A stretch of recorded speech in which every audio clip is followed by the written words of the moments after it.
Have you ever wondered how to pick winning stocks? Well, you're not alone. The world of investing can be a maze, full of twists and turns.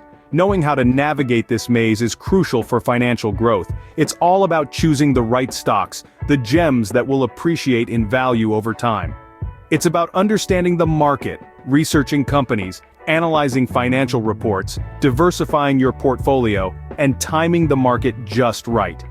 Stay tuned to learn about the process of picking winning stocks. The stock market isn't a gamble if you understand it. It's like a giant global auction house where buyers and sellers negotiate prices and make trades. It's driven by supply and demand, and it's all about perception. If the majority of investors believe a company's future prospects are bright, they'll be willing to pay more for its stock and the price will rise. Conversely, if investors start doubting a company's future, the stock price will likely fall. This ebb and flow of perceptions and market sentiment is what causes the market to fluctuate. It's a complex dance of optimism and pessimism, fear and greed, facts and speculation. Now let's talk about the market's moods. You've probably heard the terms bullish and bearish.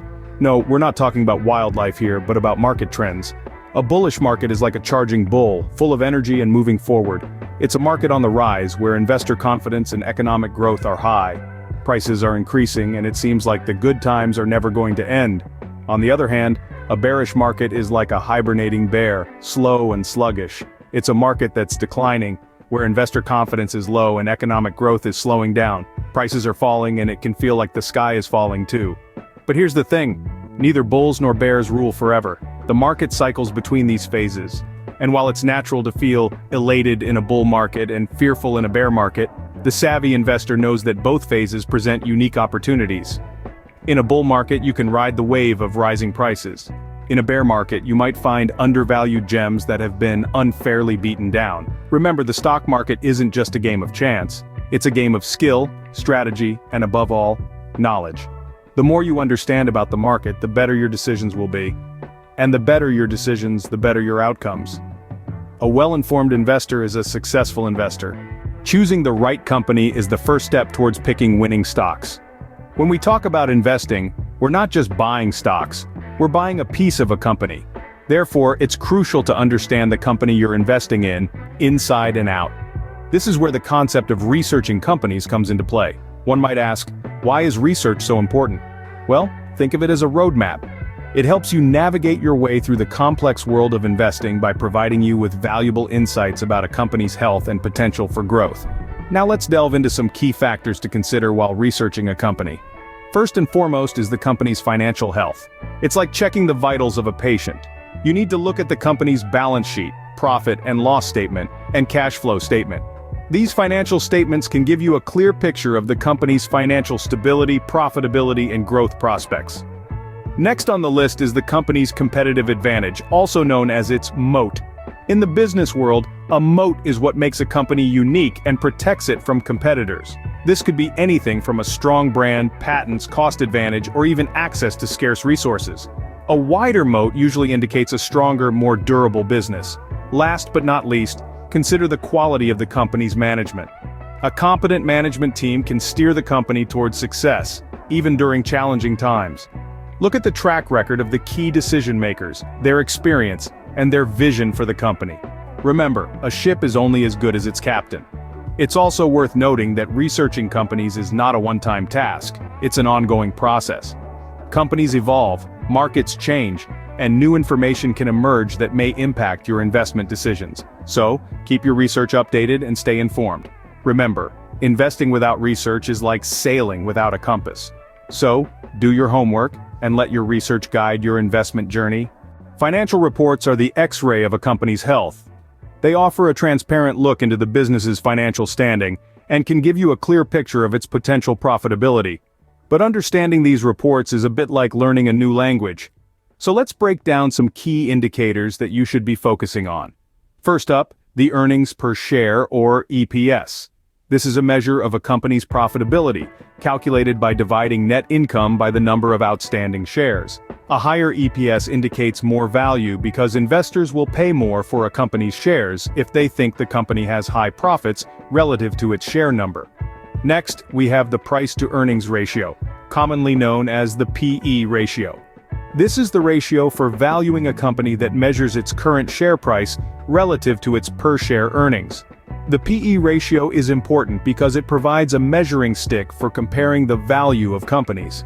A high PE ratio could mean that a company's stock is overvalued, or else that investors are expecting high growth rates in the future.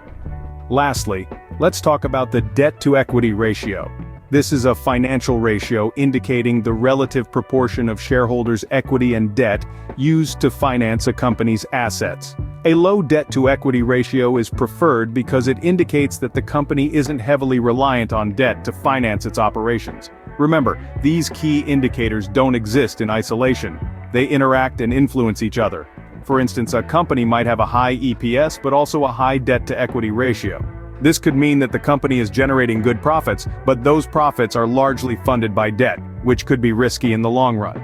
So, when you're analyzing a financial report, don't just look at the numbers. Consider the story they're telling about the company's financial health, its profitability, its debt, and its growth potential. A good investor knows how to read between the lines of a financial report, and with these tools at your disposal, you're well on your way to becoming that savvy investor. Don't put all your eggs in one basket. This age-old saying holds a valuable lesson for stock market enthusiasts.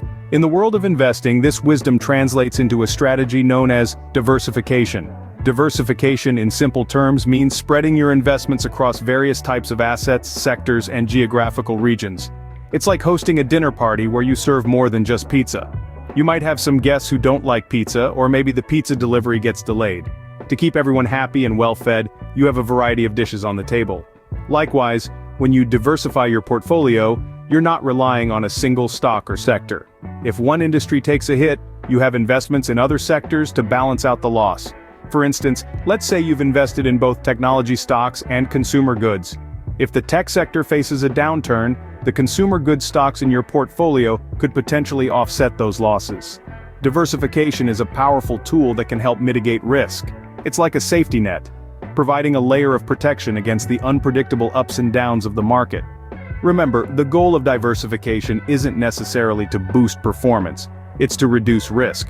A well-diversified portfolio can help smooth out the bumps along the road of your investment journey, potentially leading to steadier, more predictable returns over time.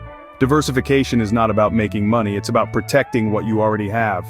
Timing the market is not as important as time in the market. You see, the stock market is a bit like a roller coaster. It has its ups and downs, but over the long haul, it tends to go up. This is why long-term investing often proves more profitable than trying to time the market. It's like trying to jump on a moving train. You might get on, but you also might get hurt. Now let's talk about dollar cost averaging. This is a strategy where you invest a fixed dollar amount on a regular schedule, regardless of the price of the shares. When prices are low, you buy more shares. When prices are high, you buy fewer shares. Over time, this can help smooth out the peaks and valleys of the market, reducing the risk of buying high and selling low. Remember, the stock market is not a get-rich-quick scheme. Patience is a profitable virtue in the stock market. Investing is a journey, not a destination. We've embarked on an exciting voyage today, sailing through the vast ocean of the stock market. We've gained a deeper understanding of the market, navigating its ebb and flow with the compass of knowledge. We've delved into the heart of companies, unearthing their true value and potential.